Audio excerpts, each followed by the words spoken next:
Bonjour, bienvenue dans cette méditation biblique et matinale dans ce début d'année 2024. Je voudrais, dans le cadre de ces méditations, revenir sur la période de fête qu'on vient de vivre. Un certain nombre d'amis, de croyants, de fréquentation d'église abordent souvent le sujet d'une opposition qu'il y aurait entre la tradition et la conviction. Je suppose que vous avez dû, comme moi, traverser cette période de Noël qui est devenue une fête festive, commerciale et dévoyée. Comment peut-on l'assumer? Il y a donc ce débat qui revient récurrentement, d'année en année, d'opposition entre tradition et conviction. Je voudrais prendre l'exemple simple, mais vraisemblablement très commun, qui va tous nous toucher, celui de la présence du bœuf et de l'âne dans la crèche. Bon, la crèche pose déjà un problème de tradition culturelle ou religieuse. Une fois qu'on a décidé de faire la crèche, j'ai vu énormément de crèches très simples, avec des cacahuètes, où sont simplement faits Joseph, Marie et l'enfant dans une sculpture en cacahuète. Je suis amateur de ce genre de choses. D'autres sont beaucoup plus sophistiqués, dans des mairies, puisque c'est le sujet, ou dans différentes occasions, où l'on voit systématiquement le bœuf et l'âne.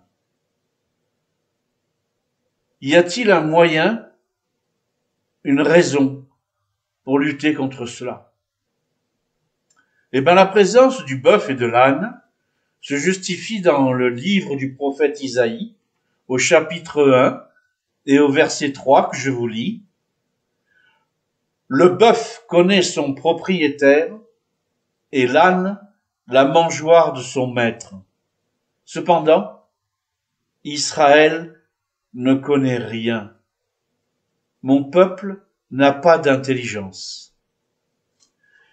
Et ainsi donc, au moment du parler du bœuf et de l'âne dans la crèche, premièrement, dire que c'est biblique.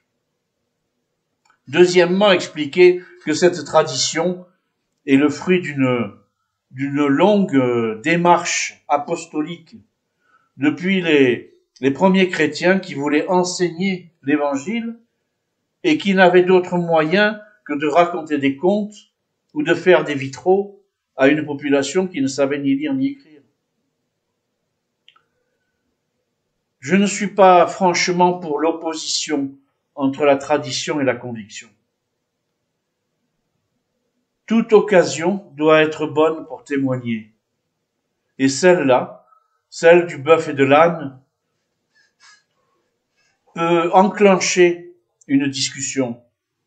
Finalement, c'est un peu comme La Fontaine. Il se servait d'animaux pour faire parler les gens. Là, dans cette tradition de la crèche, avoir mis le bœuf et l'âne, c'est quand même faire rapport au prophète Isaïe dans une longue diatribe contre le peuple hébreu, rebelle, manquant d'intelligence, révolté, impie par certains côtés.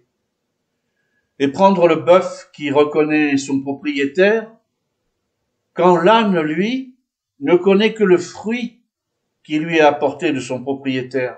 Il y a donc une dégradation entre le bœuf et l'âne. Et le peuple hébreu qui ne connaît ni son propriétaire, son créateur, ni le produit que ce créateur fait pour lui par la création, par les joies et les plaisirs, la mangeoire de l'âne. Il ne connaît rien. Il rejette tout. Et ainsi donc Jésus, qui a été refusé dans l'hôtellerie, qui a dû se contenter d'une étable, parler du bœuf et de l'âne est peut-être un moyen de témoigner encore pour aujourd'hui. Quand Israël ne montre pas toute l'intelligence, toute l'obéissance,